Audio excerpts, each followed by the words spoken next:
उत्तर वैदिक काल। उत्तर वैदिक काल से भाव उस काल से है जब यजुर्वेद, सामवेद, अथर्ववेद, ब्राह्मण ग्रंथ, आरण्यक तथा उपनिषद रचे गए। इस काल की निम्नवत तिथि 600 ईसा पूर्व तक पहुंच जाती है।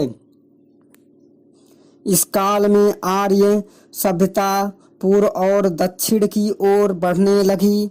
चित्रित धूसर, मृग भांड का प्रयोग एवं लौह हथियारों का प्रयोग इस काल की प्रमुख विशेषता थी। राजनीतिक दशा। इस समय आर्य सभ्यता का विस्तार होता जा रहा था तथा विशाल राज्यों की स्थापना होने लगी थी। उत्तर वैदिक काल में कुरु और पांचाल संयुक्त राज्य थे, जिनकी राजधानी असमदीवात तथा कांपिल्य थी। इस काल में राजा के अधिकारों में वृद्धि हुई। राजा देवता का प्रतीक समझा जाने लगा। सभा और समिति नामक संस्थाएं इस समय थी, राजा पर अंकुश लगाती थी। राजा के निर्वाचन और निष्कासन में जनता का हाथ होता था। ऐतरेय ब्राह्मण में सर्वप्रथम राजा का दैवी उत्पत्ति संबंधी सिद्धांत मिलता है। राजा को सैनिक तथा न्याय संबंधी कार्य मुख्य रूप से करने होते थे। रत्नियों का प्रशासन में अत्यंत महत्वपूर्ण स्थान था। वाजपेयी यज्ञ के समय राजा स्वयं रत्नियों के घर जाता था तथा उन्हें रत्न छवि प्रदान करता था। शतपथ ब्राह्मण में 12 रत्नियों का उल्लेख है। राजा का पद वंशानुगत हो गया था। शतपथ ब्राह्मण में उल्लिखित 12 रत्नी राजा, सेनानी, सेनापति, पुरोहित, मंत्री, युवराज, महिषी भटरानी, सूत सारथी और ग्रामाणी, लड़ाकू दल का नेता, छत्र प्रतिहारी, संग्रहिता, कोषाध्यक्ष, भागदूध का संग्रहकर्ता, अक्षवा यानी पासे के खेल में राजा का सहयोगी, पालागत राजा का चित्र और विदूषक तथा पूर्वज। ऐतरेय ब्राह्मण के अनुसार विभिन्न दिशा के राजा एवं उनके यज्ञ करने के लिए अधिकार दिशा पूर्व साम्राज्य सम्राट था। वाजपेयी यज्ञ पश्चिम स्वराज्य स्वराट था। अश्वमेध यज्ञ उत्तर वैराज्य विराट पुरुषमेघ यज्ञ। दक्षिण भोज सर्वराट सर्वमेध यज्ञ और मध्य देश राज्य राजा राजसूय यज्ञ।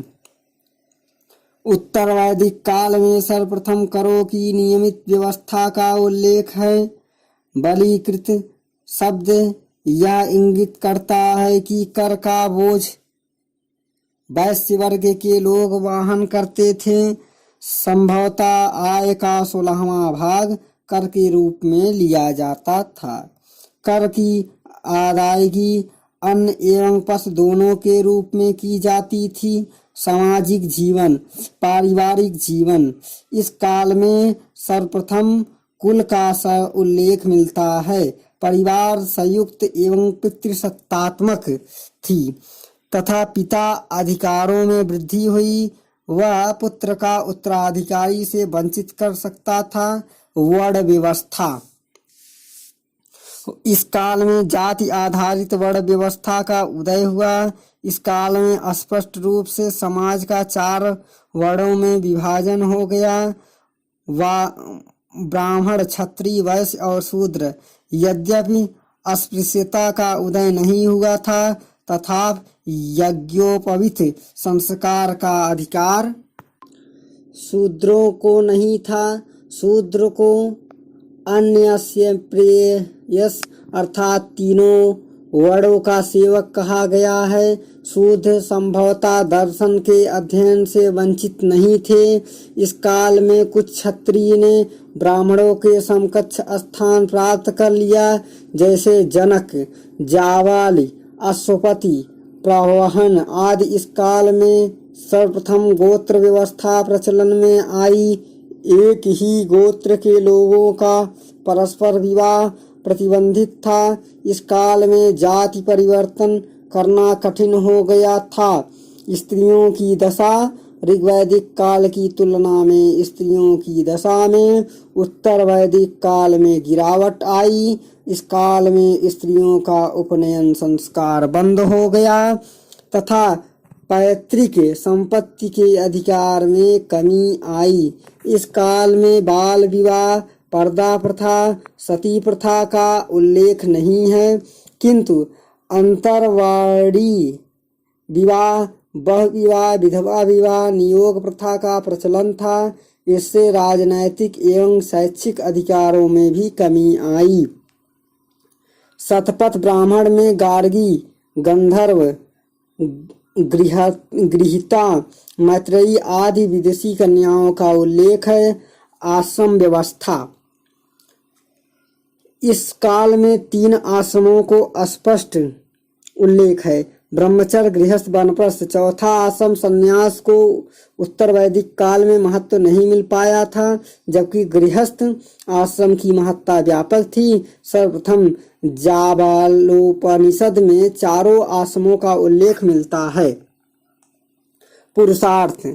इसका उद्देश्य मनुष्य के भौतिक सुख एवं आध्यात्मिक सुखों के मध्य तालमेल स्थापित करना। इसकी संख्या 4 है। धर्म, अर्थ, काम, मोक्ष। आर्थिक दशा।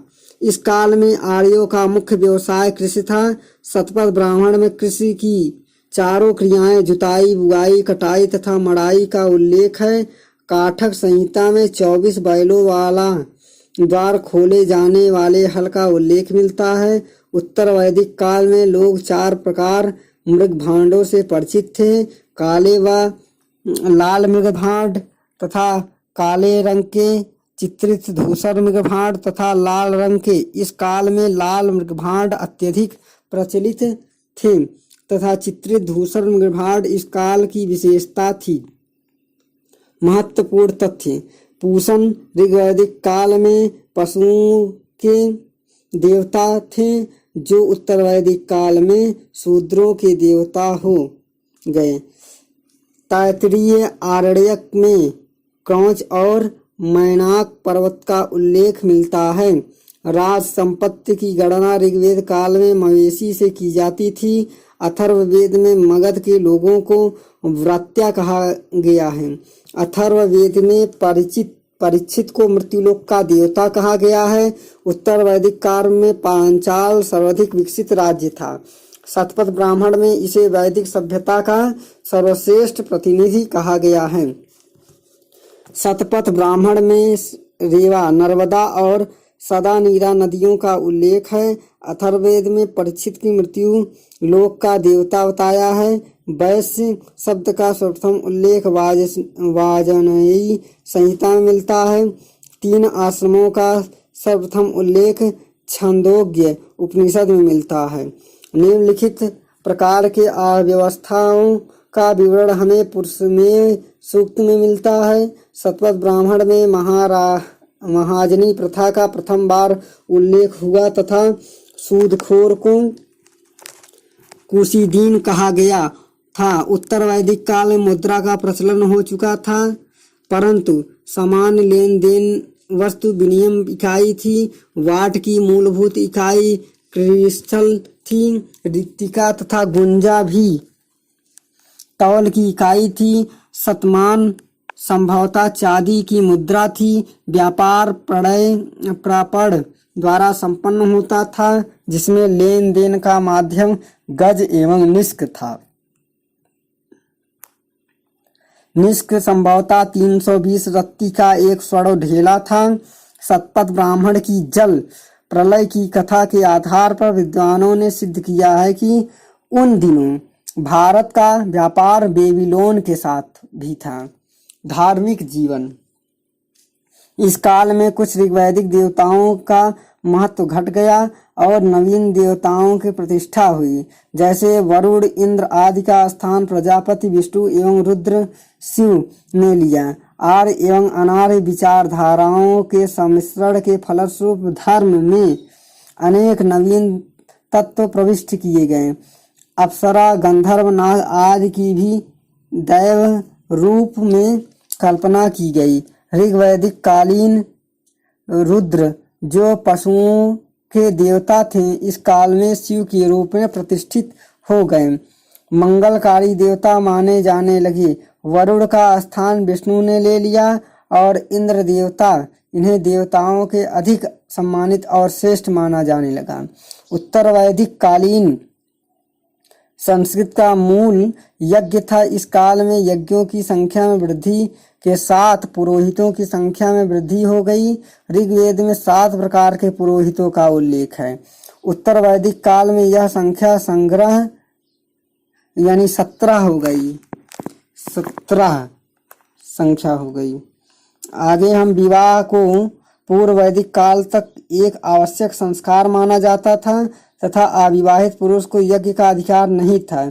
इस काल में अंतिम दौर में यज्ञों, कर्मकांडों एवं पुरोहितों के खिलाफ प्रक्रिया का जन्म हुआ। इस समय यज्ञ में पशु बलि दी जाती थी, यानी पशुओं की बलि दी जाती थी। अश्वमेध यज्ञ में अश्व की तथा पुरुषमेध यज्ञ में पुरुष की बलि का विधान था। यह यज्ञ और कर्मकांड अधिक जटिल और खर्चीले हो गए थे। अतिथि गोहन अर्थात गोहंता कहलाते थे, क्योंकि उन्हें गोमांस खिलाया जाता था। पूषण शूद्रों के देवता माने गए। दक्षिण में भूमि दान का कोई उल्लेख नहीं है।